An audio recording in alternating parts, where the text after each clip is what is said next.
अस्सलाम वालेकुम दोस्तों, कैसे हैं आप? उम्मीद करता हूं कि आप सब खैरियत से होंगे। आज हम बात करेंगे बिटकॉइन और इथेरियम के बारे में, क्रिप्टो मार्केट और जो भी आपकी जियोपॉलिटिकली हो रहा है दुनिया में, इन सारी चीज़ों को डिस्कस करेंगे। बीटीसी और इथेरियम के शॉर्ट सेलिंग और बाइंग की कहां पर अपॉर्चुनिटीज़ आ रही हैं, उन लेवल्स पर भी नज़र डालेंगे।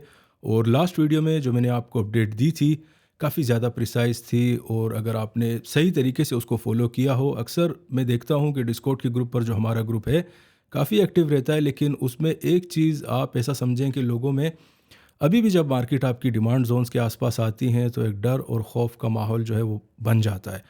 और काफ़ी अजीब अजीब सी उसमें प्रिडिक्शंस फिर आती हैं कि यार मार्केट 35,000 चली जाएगी, कोई कहता है कि 32,000 चली जाएगी। जबकि मैंने आपको लास्ट वीडियो में भी कहा था कि मार्केट के ट्रेंड्स जो हैं वो बहुत ज़्यादा बुलिश हैं और अभी तक कोई भी बेयरिश सिग्नल हमारे पास जनरेट नहीं हुआ है। तो बाकायदा मैंने आपको नंबर बता दिए थे कि जब तक हम लोग 37,000 के ऊपर ट्रेड हो रहे हैं तो बीटीसी में आपका बेयरिश सिग्नल जो लॉन्ग टर्म में है वो जनरेट ही नहीं हुआ है। उसके बाद आप देखें 41,000 के आसपास मैंने आपसे कहा था कि यार हमारे पास डिमांड जोन 1 आ रही है। तो डिमांड जोन 1 की जो स्ट्रेटजी मैंने आपको ट्रेडिंग की बताई थी उसमें काफ़ी बार पैसे बने थे। छठे सातवें अटैम्प्ट में आप ऐसा समझें कि फिर मार्केट ने 41,000 के नीचे तकरीबन 40,600 की 4 आवर्ली की 2 कैंडल्स जो हैं वो लगी थी। तो यही मैंने आपसे कहा था कि अगर 41,000 के नीचे क्लोजिंग्स आ जाती हैं, लेट सपोज 8 घंटे या 4 घंटे आपकी मार्केट उसके नीचे सस्टेन कर पाती है, तो फिर आप मार्केट को 38,600 तक टारगेट कर सकते हैं। बड़ा प्रिसाइज लेवल था और यकीन माने एग्जैक्टली वो टारगेट आपका हिट हुआ है। और अगर स्टॉप लॉस की बात करें तो सिर्फ 400 पॉइंट का था। और अगर टीपी की बात करें तो यकीन माने अभी अगर आप 38,600 या 39,000 पे भी अगर आपकी पोजीशन लगी हुई थी तो 43,500 का तो हाई मार्केट में रिपोर्ट हो चुका है। ऑलमोस्ट आप 5,000 पॉइंट के आसपास जो है मार्केट में बन रहे हैं। अभी दोस्तों मैं आपको हमेशा एक ही बात कहता हूँ कि यार मार्केट में डरा ना करें, ठीक है। अब जब भी बहुत से ऐसे लोग हैं हमारे डिस्कॉर्ड के ग्रुप पर भी और सोशल मीडिया पर हम लोग देखते हैं, काफ़ी सारे क्लाइंटेज भी होते हैं, उनमें एक खौफ टाइप का आ जाता है जब आपकी मार्केट या तो मेजर सप्लाई लेवल्स को ट्राई करने जाती है या फिर डिमांड जोन्स को। ऑफ कोर्स जो मोमेंटम होता है मार्केट की उस टाइम न्यूज़ आती है, भले न्यूज़ आए मार्केट में या ना आए, लेकिन लास्ट टू लास्ट टाइम भी मैंने आपसे कहा था और पिछली बार भी कहा था कि यार एटीएफ के बाद एक बड़ा ज़बरदस्त काम हुआ है कि मार्केट बड़ी डिसेंट हो गई हैं। आप खुद भी देख सकते हैं लेवल्स को बड़ी ज़बरदस्त टाइप की रिस्पेक्ट मिल रही है। अचानक से जब मार्केट गिरती है तो उस टाइम एक फियर जनरेट होता है आप लोगों में और आपको ऐसे लगता है कि मार्केट नीचे सब कुछ तोड़ ताड़ के निकल जाएगी। और ऑफ कोर्स लगना भी चाहिए क्योंकि आपकी मार्केट में जो फ्लो होता है नीचे की तरफ का वो बड़ा हैवी होता है उस टाइम में। लेकिन कोशिश किया करें कि जब आपकी मार्केट डिमांड जोन्स को ट्राई करें। और एक बात अभी मैंने आपको डिस्कॉर्ड के ग्रुप में भी कहा था कि जब ट्रेंड्स आपके जो हैं ये आपके फ्रेंड्स होते हैं, ठीक है। हमारी जो फाइनेंशियल मार्केट्स है उसमें हम एक कोटेशन कोट करते हैं, ट्रेंड इज़ योर फ्रेंड। तो लॉन्ग टर्म में हमारे पास अभी बीटीसी और इथेरियम या ओवरऑल आपकी क्रिप्टो मार्केट बड़ी बुलिश है। तो ये सारी चीज़ें मैं आपको वीडियो चलाकर भी दिखा दूंगा कि पिछले हफ्ते मैंने आपसे क्या कहा था। लेट सपोज अगर आपकी मार्केट 41 और 40,000 टू बी मोर प्रिसाइज आप ले लें कि उसको ब्रेक करती है अगर मार्केट, तो मैक्सिमम फिर आप मार्केट को 38,600 तक टारगेट कर सकते हैं। जब तक हम लोग 37,000 के ऊपर हैं, ये नंबर आपने याद रखना है। तो अगर आप मार्केट बाइंग जाते हैं तो उसमें टेंशन लेने की ज़्यादा ज़रूरत नहीं है, ठीक है। अगर डिमांड जोन्स के आसपास आपको मार्केट मिलती है ऑफ कोर्स उसी वक्त, तो उसमें आप खुद भी देख सकते हैं कि जब आपका ट्रेंड बुलिश होता है तो फिर आप कहीं भी अगर उसमें बाइंग की अपॉर्चुनिटीज़ लेते हैं डिमांड जोन्स के आसपास ऑफ कोर्स, तो उसमें फिर पैसे बड़े अच्छे खासे बन जाते हैं। लेकिन बुलिश ट्रेंड्स में अगर आप सप्लाई से पहले कहीं भी शॉर्ट लेंगे तो यकीन माने आपके maximum numbers of stop losses वो हिट होते जाएंगे बार बार। तो इस वीक के जो लेवल बनेंगे वो भी देखेंगे। इसके अलावा दोस्तों जियोपॉलिटिकली हमारे पास मार्केट में बहुत सारी आप ऐसा समझें कि चीज़ें हैं। और अगर आपको याद हो तकरीबन 2 महीना पहले 7 अक्टूबर का जो इंसिडेंट हुआ था इसराइल और पैलेस्टाइन का, उसके बाद मैंने आपसे एक बात कही थी, हम लोग इकोनॉमिस्ट हैं और इकोनॉमीज़ को ही देखते हैं, उसी तरीके से हम लोग वॉर्स को भी और ये सारा माहौल जज कर रहे होते हैं। तो उस टाइम मैंने आपसे एक चीज़ कही थी कि यार अगर ये जंग 2 हफ्तों से ज़्यादा चल जाती है तो फिर यकीन माने इसका जो एक्सपेंशन होगा वो बड़ा एक ब्रूटल जो है शक्ल इख्तियार कर सकता है। ये एक्सपेंशन अभी आप ख़ुद भी देख सकते हैं कि अभी तो तकरीबन 3 महीने हो चुके हैं इस जंग को लगे हुए। और इन इन जंगों का और इन सारी चीज़ों का मार्केट में एग्जैक्टली ओवरऑल क्या डायनेमिक्स बनेंगी, इसका ताल्लुक हमारी फाइनेंशियल मार्केट से है, इसीलिए ये चीज़ें मैं आपके साथ डिस्कस करता हूँ। तो ऑफ कोर्स फिर हमारे पास आप ऐसा समझेंगे 3 हफ्तों से ज़्यादा जंग प्रिवेल हुई थी, और उस टाइम में मैंने आपसे एक और भी बात कही थी कि यार ये सब कुछ मिली भगत से ही होता है। तो तकरीबन परसों में हेरिट्स की वेबसाइट, ये इसराइल की अपनी वेबसाइट है, उसमें उन लोगों ने क्लेम किया है कि भाई 7 अक्टूबर में जो इंसिडेंट हुआ था उसमें हमारे आईडीएफ के मेंबर्स इन्वॉल्व थे। और ये मैंने आपसे कहा था, क्योंकि ऐसा नहीं हो सकता ना कि आप कॉन्सर्ट भी जो है, जो आप वहाँ पर कर रहे हैं वो भी बॉर्डर पर हो, और बॉर्डर पेट्रोलिंग की जितनी भी फोर्सेस हैं उनको आप 1 हफ्ता पहले ही हटा दें। तो इससे साफ ज़ाहिर होता है कि यार चीज़ें जो हैं वो मिलजुल कर इस टाइप की चीज़ें, इंसिडेंट्स होते हैं। लेकिन जब 2 हफ्ते एक बहुत बड़ा टाइम होता है, उसके दौरान अगर मज़ीद जंग आपकी छिड़ जाती है और सिविलियंस कैजुअल्टीज़ बहुत ज़्यादा हुई हैं, उसके बाद अगर हम नंबर्स देखते हैं, अभी तक तकरीबन 30,000 के आसपास आ चुके हैं। उसमें 67 टू 70% आप ले लें, बच्चे और ख़वातीन जो हैं वो उसमें मारे जा रहे हैं, ठीक है। तो इस टाइप की, जब आप ऐसा समझें कि ब्रूटैलिटी या कोई भी आप इसको नाम दें, जब इस तरह की हरकतें होती हैं तो फिर रेजिस्टेंस जो है वो क्रिएट हो जाती है। ऑफ कोर्स वो नेचुरल होती है। उसके बाद फिर आप देखें कि हमास के अलावा भी अभी बहुत सारे ऐसे ग्रुप हैं जो एक्टिव हो चुके हैं वहाँ पर, और ज़बरदस्त टाइप की फ़ाइट भी चल रही है, और रेजिस्टेंस आप ऐसा समझें कि बिल्कुल फुल ऑन चल रही है। इसके अलावा दोस्तों, हमारे पास 2-3 और इंसिडेंट हुए हैं जो आपके यूएस और रशिया से रिलेटेड हैं। ये जहाज़ों के तबाह होने की मैं बात कर रहा हूँ, ये बड़े मेजर चीज़ें होती हैं। लास्ट टाइम भी अगर हम देखते हैं, वर्ल्ड वॉर 1 में भी और वर्ल्ड वॉर 2 भी जब आपकी ट्रिगर हुई थी, उनके पीछे भी रीज़न्स कुछ ऐसी थी कि या तो किसी मुल्क के बादशाह को मार दिया गया था या उनके बहरी बेड़े को नुकसान पहुंचाया गया था। आप पर्ल हार्बर की भी जो है वो मिसाल ले सकते हैं। तो एक बदख्शां का इलाका है ये हमारे अफ़गानिस्तान में, इसमें आप ऐसा समझें कि एक जहाज़ जो है वो तबाह हुआ था। पिछले से पिछले हफ्ते की बात है। उसमें शुरू में तो जो मालूमात आ रही थी उसमें ये कह रहे थे कि भाई ये इंडियन इंटेलिजेंस के बंदे हैं इसमें, लेकिन अभी जैसे जैसे टाइम गुजर रहा है उसमें चीज़ें क्लियर हो रही हैं कि वो रशियन इंटेलिजेंस के बंदे थे। जो बदख्शां का इंसिडेंट हुआ था आपका, और उसके बाद दूसरा जहाज़, वो कार्गो प्लेन है, बहुत बड़ा जहाज़ था रूस का, वो आपके यूक्रेन में कहीं तबाह हुआ है। उसमें 60 के करीब यूक्रेनियन प्रिजनर्स थे। ऑफ कोर्स प्रिजनर्स भी होंगे और उसके साथ इंटेलिजेंस के बंदे वहाँ पर भी थे। तो ये 2 इंसिडेंट्स हुए हैं।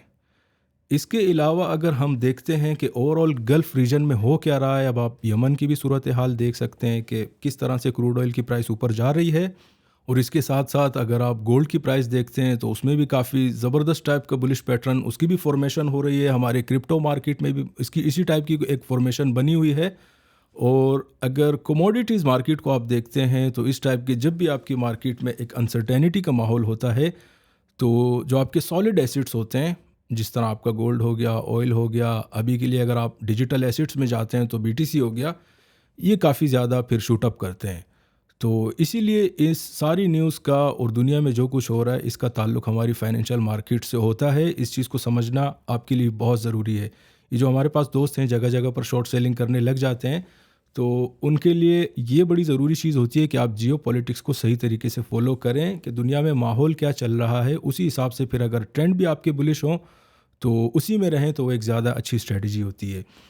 अगर ये बहरिया अहमर की हम बात करते हैं, रेड सी पर जो आपकी यमनीज़ को आप देख लें, हूती, इट मीन्स के एक वहाँ पर भी ग्रुप क्लेम होता है, उसमें भी तकरीबन आप अभी तक कोई 17-18 बहरी जहाज़ ऐसे हैं जिनमें अभी यूएस की मिलिट्री, आप ऐसा समझें कि उनके जहाज़ तक अटैक हो चुके हैं, ठीक है। तो काफ़ी सारी चीज़ें जो हैं वो इस टाइप की हो रही हैं। इसके अलावा दोस्तों, मार्केट में अभी आप ऐसा समझें कि परसों की बात है, ये तेज़ी देख रहे हैं आप, ठीक है। इन सारी मामलात में जिस हिसाब से तेज़ी बढ़ रही है वो मैं आपको दिखा रहा हूँ। जॉर्डन में हुआ है तकरीबन 2-3 दिन पहले, यूएस जो आपका बेस होता है, आर्मी बेस या आर्मी कैंप आप उसे कह लें, उस पर अटैक हुआ है। अब ऑफिशियल्स नंबर आपको हमेशा कम ही बताए जाते हैं कि 3 बंदे वहाँ पर हिलाक हुए थे, और तकरीबन कोई 25-30 के आसपास वहाँ पर भी ज़ख्मी हुए, और बहुत ज़्यादा उनका नुकसान हुआ है उस बेस में भी। ये जॉर्डन की बात हो रही है, बड़ा आज़ाद मुल्क है, बहुत लिबरल मुल्क है, और अमेरिकन अपना कैंप पर वहाँ पर हमला होना ये आपकी कोई मामूली बात नहीं है, ठीक है। और अगर कल की बात करें तो आपके जो इसराइल है उसमें बड़े सॉलिड अटैक हुए हैं। अब कहाँ से हुए हैं ये भी पता नहीं चल रहा। अब उसमें ये कहा जा रहा है कि यार इराकीज़ उसमें थे, जो उनकी इन्वॉल्वमेंट आ रही है, लबनानीज़ तो ठीक है।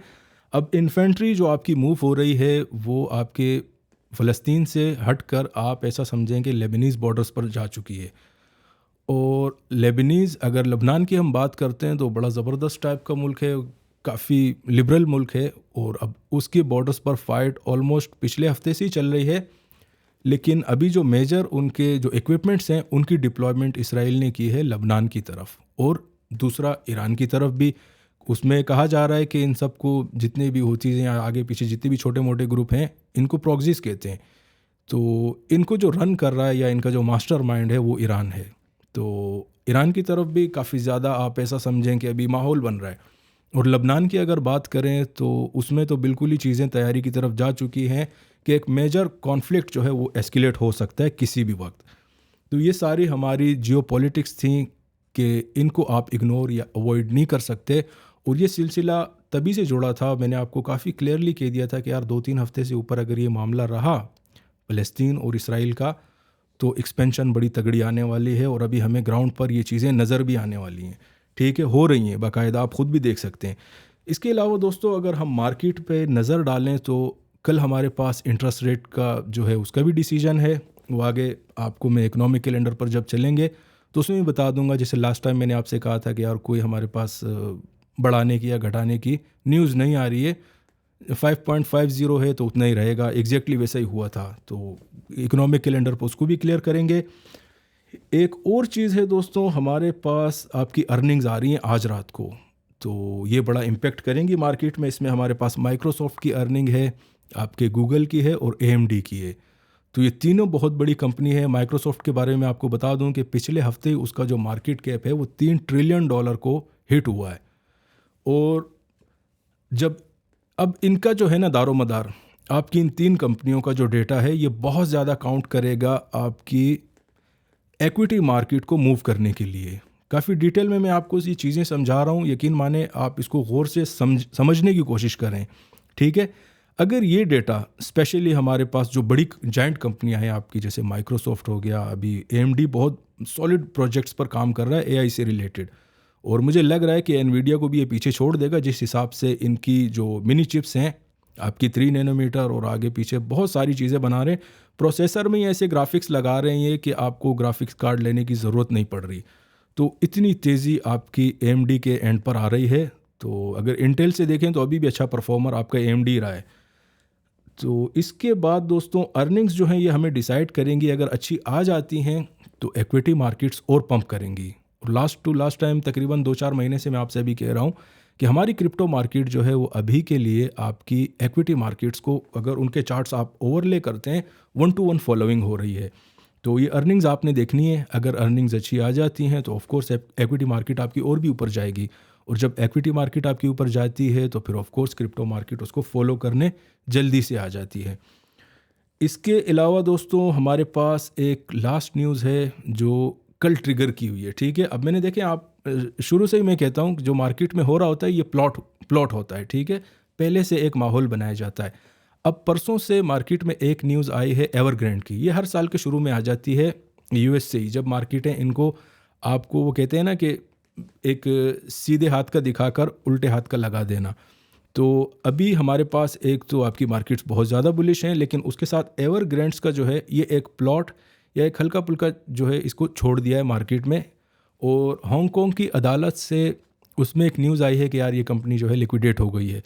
अब इस कंपनी के एसेट्स जो हैं वो आपकी तकरीबन प्रॉपर्टी से रिलेटेड एवरग्रैंड कंपनी है, बहुत बड़ी है, और जो इनके लोन है वो तकरीबन 140 बिलियन तक क्रॉस कर चुके हैं। इसीलिए हांगकांग की जो उनकी कोर्ट है उसने इसकी लिक्विडेशन का ऑर्डर पास हो चुका है, कल की बात है। लेकिन ये न्यूज़ जो है ना दोस्तों एवरग्रैंड की, इसे बिल्कुल साइडलाइन किया हुआ है, फेड आउट किया हुआ है। जब मार्केट को आपकी एक तो वैसे भी कॉन्फ्लिक्ट्स बहुत ज़्यादा चल रहे हैं, अर्निंग सीज़न में जो मेजर कंपनियां हैं अगर इनका डेटा अच्छा आता है तो मार्केट हल्की फुल्की आपकी ऊपर जा सकती है। उसके बाद एवरग्रैंड को आपकी ये जो न्यूज़ है, प्रॉपर्टी टाइकून्स है, बहुत बड़ा ग्रुप है, आप खुद ही सोच लें इसको कि भाई 140 बिलियन सिर्फ इनका डेट है।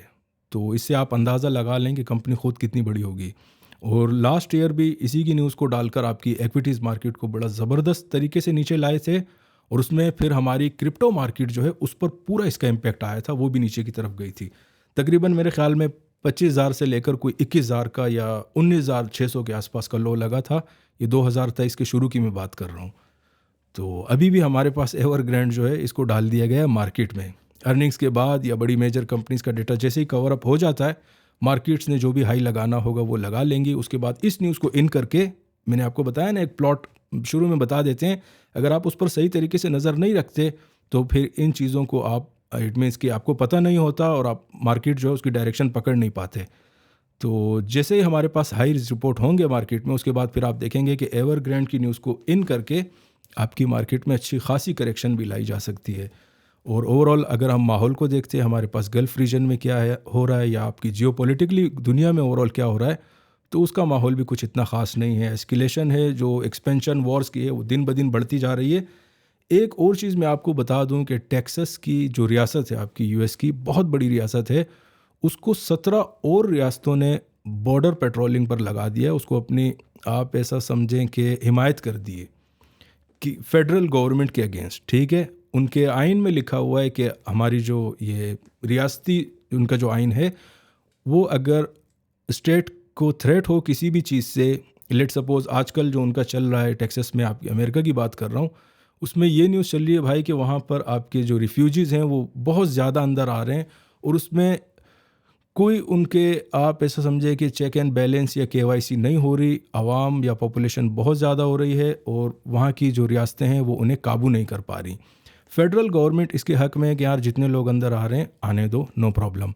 बाढ़ की बात हो रही है, बाढ़ जो लगाई है आपकी टेक्सास गवर्नमेंट में, तो उसको फेडरल गवर्नमेंट आपकी काट रही है, ठीक है। तो वहाँ पर ये फड्डा चल रहा है आपके अमेरिका में। तो इंटरनल सूरत हाल मार्केट की कुछ इतनी अच्छी नहीं है। एक तो हमारे पास जंगें चल रही हैं, ऊपर अभी अमेरिका के अंदर एक नई सिविल वॉर की बातें चल रही हैं अमेरिका के अंदर, ठीक है। अब टेक्सास के साथ 17 और रियासतों की हिमायत का आना कि नहीं भाई, ये जो बाइडन जो है ये सही बात नहीं कर रहे हैं कि रिफ्यूजीज़ को आप अंदर आने दें, जितने भी हैं। बिल्कुल, अगर आप उनकी केवाईसी करते हैं या प्रॉपर डॉक्यूमेंटेशन के बाद आते हैं तो वो तो एक्सेप्टेड हैं, लेकिन इस तरह नहीं हो सकता कि कोई भी बॉर्डर को क्रॉस करके हज़ारों या लाखों की तादाद में अमेरिका में एंटर हों। तो इस चीज़ की अभी आप ऐसा समझें कि लड़ाई चल रही है आपके अमेरिका में। तो माहौल काफ़ी ज़्यादा गर्म है, और सारी सूरत हाल मैंने आपको बता दी है। अभी बढ़ते हैं दोस्तों हम लोग इकोनॉमिक कैलेंडर की तरफ, और उसके बाद जो भी हमारे पास लेवल होंगे उनको देखेंगे। अगर इकोनॉमिक कैलेंडर की बात करें तो आज हमारे पास कंज्यूमर कॉन्फिडेंस का डेटा है और जॉब ओपनिंग्स का डेटा है। ये डेटा दोस्तों इतना मैटर नहीं करेगा, क्योंकि कल के दिन फिर हमारे पास यूएस इंटरेस्ट रेट है, और आपकी एफओएमसी स्टेटमेंट भी है साथ में, और प्रेस कॉन्फ्रेंस भी है। जब इतना मेजर डेटा आपकी मार्केट में अगले दिन इन्वॉल्व होता है, तो पिछले दिन का कोई भी डेटा हो वो कुछ खास मैटर नहीं करता। लेकिन आज यूएस सेशन से आप ख़ुद भी नोटिस करेंगे कि मार्केटों में ज़बरदस्त टाइप की वॉलेटिलिटी स्टार्ट हो जाएगी, और ऑफ कोर्स जब आपकी इक्विटी मार्केट्स में वॉलेटाइल हो जाती हैं वो, तो फिर क्रिप्टो मार्केट में भी ज़बरदस्त टाइप की मूवमेंट बनती है। तो ये सारी न्यूज़ मैंने आपको बता दी। अच्छा, एफओएमसी जो आपका स्टेटमेंट है वो बड़ी गौर से सुनने वाली होगी ये कल के दिन। और फेडरल फंड रेट जो है आपका इंटरेस्ट रेट, उसके बारे में लास्ट टाइम भी मैंने आपसे कहा था कि ये लोगों ने बिल्कुल इसको 5.5 बेसिस पॉइंट पर ही रखेंगे, क्योंकि उस टाइम में लग नहीं रहा था, कोई फोरकास्ट इस टाइप की नहीं आ रही थी कि ये लोग बढ़ाएंगे या घटाएंगे। इस बार दोस्तों मामला थोड़ा सा डिफरेंस है, और 2024 के फर्स्ट क्वार्टर में मैंने आपसे कहा था कि घटाने की बात हो रही है इंटरेस्ट रेट को। तो अब देखेंगे डेटा जो होता है ये आप ऐसा समझें कि बहुत ज़्यादा सीक्रेसी में इसको रखा जाता है। आप अपनी तरफ से तो कोई फोरकास्ट कर सकते हैं, लेकिन जिस हिसाब से अभी माहौल चल रहा है दुनिया में, अभी तो यूएस के अंदर भी मैंने आपसे इंट्रो में कह दिया था कि यार टेक्सास में क्या चीज़ें चल रही हैं, और बहुत ज़्यादा गड़बड़ है मार्केट में, आप ऐसा समझें ग्लोबली भी और इनसाइड आपकी यूएस भी। तो इस दफ़ा अभी जो फोरकास्ट आ रही है वो मुझे भी लग रहा है कि ऐसा, एक तो फोरकास्ट भी आपकी 5.5 बेसिस पॉइंट की, और मुझे भी पर्सनली लग रहा है कि यार इसमें तकरीबन ये इस बार का जो आपका इंटरेस्ट रेट है इसको ये लोग नहीं छेड़ेंगे कुछ ख़ास। और अगर लेट सपोज मार्केटों में हल्की फुल्की आप देखें, एफओएमसी स्टेटमेंट जो है वो कल सुनने से ताल्लुक़ रखेगी, उसमें तकरीबन आपको फिर सारी फोरकास्ट का काफ़ी ज़्यादा क्लैरिटी आ जाएगी। लास्ट जो एफओएमसी मीटिंग हुई थी उसमें कुछ इस तरह के हिंट्स नहीं मिले थे। फर्स्ट क्वार्टर के एंड में वो उनका जो एक हल्का पुल्का उसमें से आप ऐसा समझें कि हमें जो फोरकास्ट मिली थी उसके फर्स्ट क्वार्टर के एंड में जो इंटरेस्ट रेट है उसमें बातें बताई जा रही थी कि यार उसमें वो घटाने की बातें कर रहे हैं। तो ये भी हो गया दोस्तों। थर्सडे के दिन फिर हमारे पास अनएम्प्लॉयमेंट क्लेम्स का डेटा है, आईएसएम मैन्युफैक्चरिंग का डेटा है, और फ्राइडे के दिन ऑफ कोर्स जुम्मे वाला दिन जो भी आपके महीने के पहला जो जुम्मा होता है उसमें आपका एनएफपी का डेटा आता है, तो बड़ा सॉलिड डेटा होता है। और ये वीक हमारे पास आप ऐसा समझेंगे अगर डेटा की बात करें तो न्यूज़ बहुत ज़्यादा हैं, और एक स्पेशली आपका इकोनॉमिक कैलेंडर जो है वो बहुत ज़्यादा बिजी है। अभी मैं आपको मार्केट का जो करंट वॉल्यूम चल रहा है वो भी दिखा देता हूँ। बीटीसी में तकरीबन हमारे पास 24 आवर वॉल्यूम बहुत ज़्यादा इंपॉर्टेंट चीज़ होती है। काफ़ी बार मैंने आपसे कहा है इसको आप ज़रूर देखा करें जब भी आप अपना ट्रेड एग्जीक्यूट करते हैं। तो हमारे पास जो करंट रिपोर्ट हो रहा है वो तकरीबन 22.5 से 23 बिलियन डॉलर के आसपास 24 आवर वॉल्यूम बीटीसी का रिपोर्ट हो रहा है, और 9 से 10 बिलियन के बीच में आपका इथीरियम का रिपोर्ट हो रहा है। अब वॉल्यूम जो है हमारे पास कम क्यों हुआ है, इस सवाल का भी मैं आपको जवाब दे देता हूँ कि हमारे पास जो मार्केटों में ज़बरदस्त टाइप की, एक तो मैंने आपसे कहा था कि ट्रेंड्स बुलिश हैं भाई, इस चीज़ को आप समझें कि ट्रेंड्स बुलिश हैं। लेवल्स तक मैंने आपको बता दिए कि जब तक मार्केट आपकी 37,000 के ऊपर है तो बेरिश टाइप की कोई भी मार्केट में चीज़ नहीं है, ठीक है, कुछ भी नज़र नहीं आ रहा, मार्केटें आपकी बुलिश हैं। तो कोशिश करें कि मार्केट में अगर लॉन्ग सी कॉल की तरफ अगर आप ज़्यादा जाते हैं तो उसमें पैसे बनने के इम्कान आपके बहुत ज़्यादा हैं। कल तक के लिए थोड़ा इंतज़ार कीजिएगा, क्योंकि डेटा के टाइम पे हमेशा ही मैं आपसे कहता हूँ कि उससे पहले आप अपनी पोजीशन जो एग्जीक्यूट ना करें। डेटा के आने के बाद फिर मार्केटें काफ़ी ज़्यादा क्लियर हो जाती हैं, या तो आपको मार्केट डिमांड जोन्स के आसपास मिलती है या सप्लाई जोन पर। तो उसके बाद मैं आपको डिस्कॉर्ड पे भी हेल्प आउट कर दूँगा करना क्या है। बहरहाल सप्लाई और डिमांड जोन मैं आपको आगे जाकर बता दूँगा। तो हम लोग यहाँ थे कि यार ये वॉल्यूम कम क्यों हुआ है। वॉल्यूम कम होने की वजूहत ये दोस्तों कि जब इतनी ज़बरदस्त टाइप की डिमांड जोन्स मार्केट में हिट होती हैं तो 4-5 हज़ार पॉइंट्स अगर मार्केट में मिल रहे हों इंस्टीट्यूशंस की, ऑफ कोर्स वहाँ पर बाइंग लगी थी। ऑर्डर बुक जो मैं आपके साथ शेयर करता हूँ वो भी मैंने आपके साथ, वो उसके बारे में मैंने आपको बता दिया था कि बड़े हैवी लिमिट ऑर्डर्स लगे हुए हैं आपके 40,000 के नीचे, पूरा एरिया 38,000 तक के। तो सारे ट्रिगर हुए हैं, जब इतने सारे पैसे बन रहे हैं तो ऑफ कोर्स वॉल्यूम तो फिर झट जाता है मार्केट से। तो ये वो रीज़न है कि हमारे पास वॉल्यूम आज के दिन बहुत कम रिपोर्ट हो रहा है, लेकिन कल के दिन वॉल्यूम इंशाल्लाह बढ़ जाएगा। अभी बढ़ते हैं दोस्तों हम लोग अर्निंग्स कैलेंडर की तरफ। आज रात को बड़ी ज़बरदस्त टाइप की अर्निंग्स आ रही हैं, तकरीबन $3 ट्रिलियन की कंपनी है आपकी, ये रिसेंटली मार्केट कैप इनका इंक्रीज़ हुआ है माइक्रोसॉफ्ट का। एआई पर इनका बड़ा हेवी काम हो रहा है, इसीलिए अगर आप डिजिटल एसेट्स को देखते हैं या ओवरऑल मार्केट्स को आप देखते हैं तो एआई से रिलेटेड ही और डिजिटल एसेट्स से रिलेटेड ही अभी मार्केट में सारी न्यूज़ हैं। आपकी ईटीएफ हो गई या आपके रोबोटिक्स, ये जितनी भी चीज़ें हैं आर्टिफिशियल इंटेलिजेंस से, इस पर बड़ा हेवी काम हो रहा है। माइक्रोसॉफ्ट एक हो गई आपकी, गूगल भी ऑफ कोर्स अगर उसका आप बार्ड देखते हैं वो भी एआई से रिलेटेड, बिल्कुल जीपीटी जो आपका है उसी टाइप का बार्ड है, गूगल बार्ड। और एएमडी की अगर बात करें तो ये सबसे ज़्यादा तेज़ जा रहा है, ठीक है, एआई से रिलेटेड। एनवीडिया के बाद अभी अगर कोई वाकई आर्टिफिशियल इंटेलिजेंस पर सॉलिड काम कर रहा है तो आपका एएमडी है। उसी की चिपें जो हैं वो मार्केट में यूज़ हो रही हैं। एआई को आप ऐसा समझेंगे जो भी सॉफ्टवेयर डेवलपमेंट होती है, जो भी इसका आर्टिफिशियल इंटेलिजेंस में जो भी हो रहा है, उसमें एएमडी बहुत ज़्यादा तेज़ी से आपके ऊपर आ रही है। और काफ़ी सारे दोस्त मुझसे अक्सर पूछते हैं कि यार कोई स्टॉक भी बताएं कि कौन सी आपकी अभी के लिए ज़बरदस्त बाइंग अपॉर्चुनिटी है। तो एएमडी देखें, आपको कोई भी अगर लेट सपोज मार्केट में हल्का फुल्का डिप लगता है, AMD is not a bad, it's a very good opportunity कि आप इसको लॉन्ग टर्म के लिए रख सकते हैं, ठीक है। ये आपके एनवीडिया के टक्कर गई है।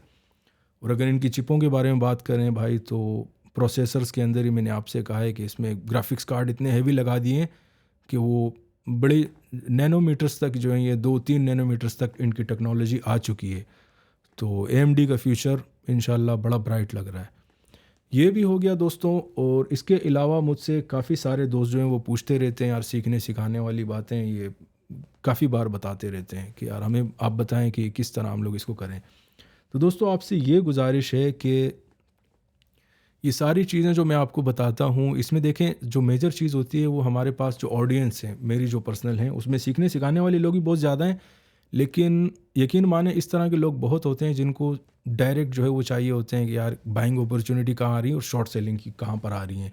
और हमेशा मैंने आपसे कहा है कि अगर आप सीखने की बात कर रहे हैं तो फिर कोशिश करेंगे कोई एक्सचेंज ही आप ज्वाइन कर लें या ब्रोकरेज हाउस। तो जब तक आप फील्ड में नहीं होंगे तो आप ऐसा ना समझेंगे अगर आप चार्टिंग सीख जाते हैं तो आपने मार्केटें सीख ली या आपको डिमांड या सप्लाई जोन निकालने में आपको आसानी हो जाएगी। अब देखें इसके पीछे बहुत सारी चीज़ें होती हैं। हम लोग जो हैं वो बिल्कुल लोकल मार्केट से उठे हैं, उसके बाद इंटरनेशनल मार्केट्स में टाइम गुजारा है। और लास्ट वीडियो मैंने आपसे कहा था कि यार ऑप्शंस नहीं होते आपके फ्यूचर्स, ये मार्केट के बिल्कुल बेसिक्स होते हैं। इसको आप सीखें कि यार ये ऑप्शंस क्या होता है, ओपन इंटरेस्ट क्या होता है, in the money out the money क्या होता है, स्ट्राइक प्राइसेस इंस्टीट्यूशंस की कहाँ पर पड़ी हुई हैं। अब काफ़ी सारे हमारे दोस्त जो हैं वो लिक्विडिटी बता रहे होते हैं आपकी कॉइन ग्लास से उठाकर। अब कॉइन ग्लास में एक दोस्त ने ये भी सवाल किया था कि यार ये इस एक्सचेंज में जो है वॉल्यूम आ रहा है तो ये लोग वॉल्यूम किस टाइप का मैनेज करेंगे। मेरे भाई, आप डेरिबिट की बहुत बड़ी वेबसाइट है, यूके बेस्ड है और इसमें ऑप्शन ही ट्रेड होते हैं ज़्यादातर।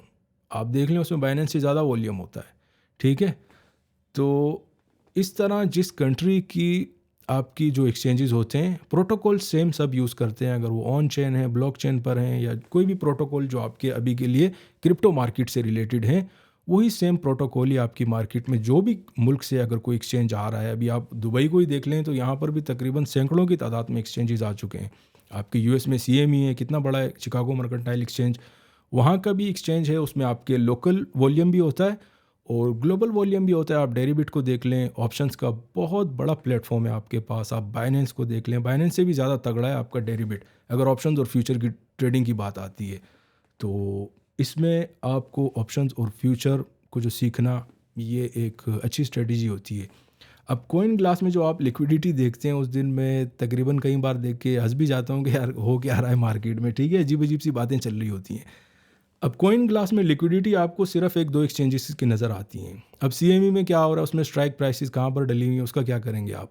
मेजर मूवर जो है मार्केट में वो तो आपका ईटीएफ के बाद तो आपका सीएमई है। तो उसके डेटा के लिए दोस्तों मैंने आपसे हमेशा ही कहा है कि आपके पास बड़े टर्मिनल जब तक नहीं होते तो मार्केट को एनालाइज करना कुछ इतना आसान काम नहीं होता। अब देखें, मैंने आपसे कहा था कि 43,000 और 43,500 के बीच में बड़ी हैवी आपकी जो कॉल ऑप्शंस हैं उनमें तकरीबन आप ऐसा समझें कि 12,000 14,000 बीटीसी की कॉल की ऑप्शंस लगी हुई थी, वो सारी ट्रिगर हुई हैं।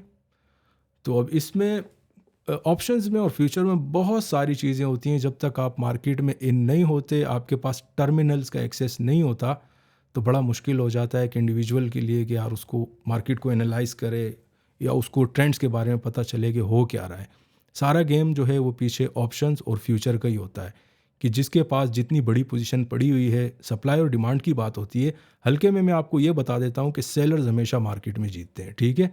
सेलर्स में इस सेंस में नहीं कह रहा कि शॉर्ट सेलर्स, सेलर्स में उस सेंस में कह रहा हूँ कि जो आपको ऑप्शंस प्रोवाइड करते हैं। अगर आप ऑप्शन ट्रेडिंग कर रहे हैं, उसमें अगर आप बाइंग कर रहे हैं तो आगे कोई बैठा हुआ है ना आपको बेचने के लिए। अगर आप पुट का ऑप्शन भी बाय करते हैं तो उसमें भी आपको सामने जो बैठा हुआ है वो सेलर ही है मार्केट में। अगर ऑप्शंस में देखें होता क्या है, एक बायर होता है, अगर आप मार्केट में कोई पोजीशन अपनी ले रहे हैं तो सामने सेलर आपके पास बैठा होता है और सेलर के पास जो उनकी लिमिट होती है, लेट सपोज रेशो में आपको समझा दूं कि अगर आप $100 की पोजीशन ले रहे हैं, आप $100 का ऑप्शन बाय कर रहे हैं, तो जो बेच रहा है उसका तकरीबन एक रेशो में आपको बता रहा हूँ कि वो लाख के आसपास, $1,00,000 के आसपास उसके पास बैलेंस होता है आपको बेचने के लिए।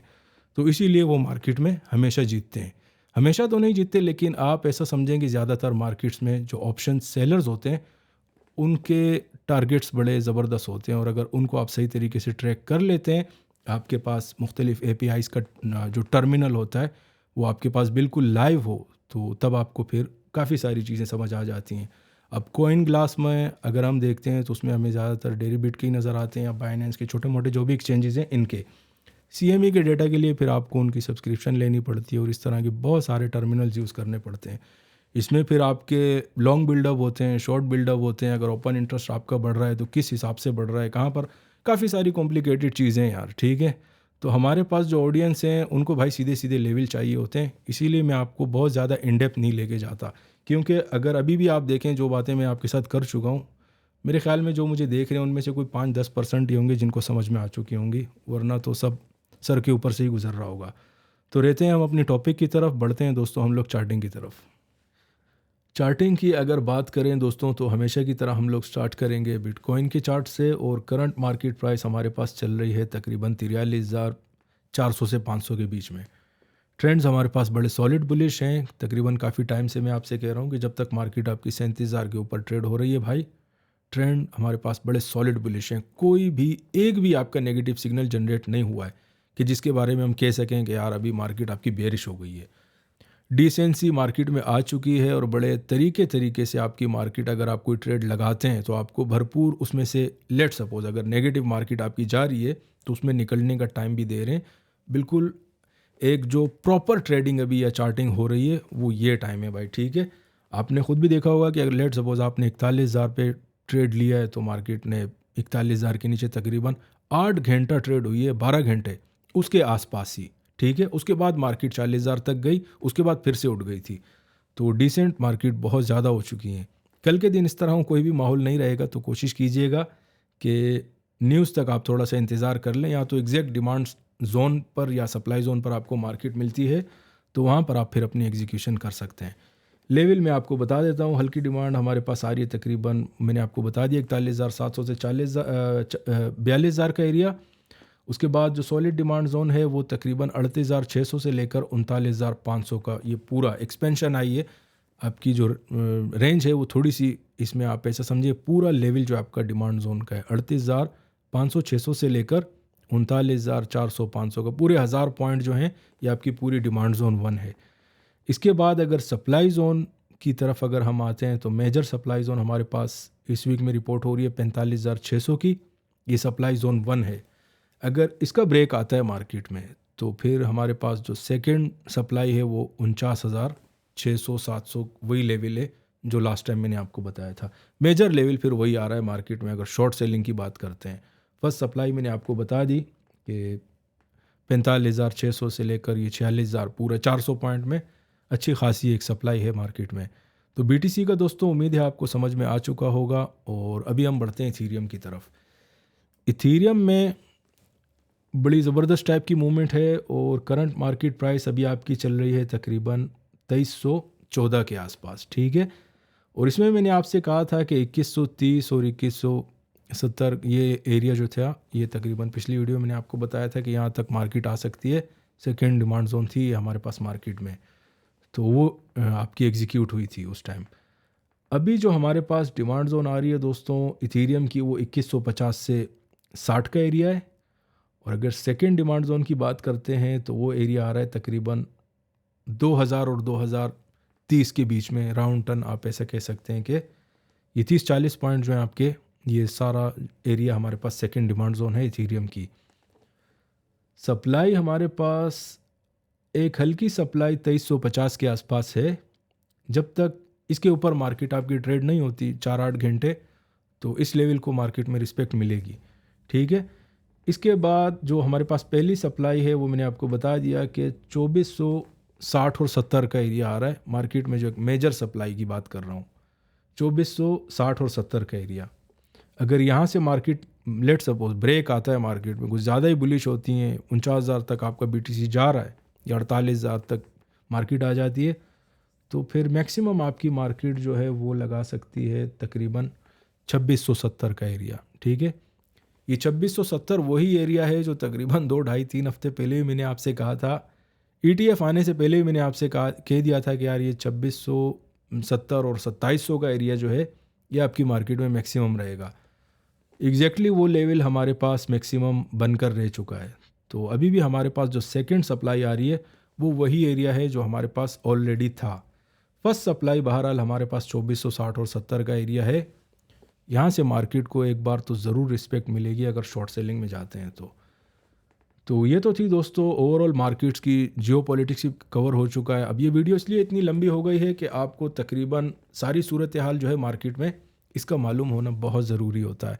जब आप सिर्फ ये नहीं होता कि आप अपना ट्रेड एग्जीक्यूट कर रहे हैं, ऑफ कोर्स आप ट्रेड भी एग्जीक्यूट करते हैं, उसमें पैसा भी बनाते हैं, लेकिन कोशिश किया करें कि आप अगर फाइनेंशियल मार्केट्स में हों तो जियोपॉलिटिक्स को और जो भी दुनिया में हो रहा है उसको आप इग्नोर नहीं कर सकते, तो उससे फिर आपको बड़ी मदद मिलती है, ठीक है। अब देखें, जैसे मैंने आपसे कहा है शुरू में इंट्रो में मैंने आपको बता दिया था कि यार हमारे पास जो अर्निंग्स आ रही हैं आगे पीछे बहुत सारी बुलिश न्यूज़ हैं, लेकिन मार्केट में एवरग्रैंड की जो न्यूज़ है ना उसको आपकी फेड आउट करके रखा हुआ है साइड लाइन पर। अगर मार्केटों को क्रैश करना होगा तो आप यकीन माने इसी न्यूज़ को सामने लाकर बिल्कुल आपकी मार्केट को फारिग कर दिया जाएगा, ठीक है। तो दोस्तों ये तो थी आज की अपडेट। उम्मीद है आपको पसंद आई होगी। अगर पसंद आई है तो दोस्तों के साथ ज़रूर शेयर कीजिएगा। शुक्रिया।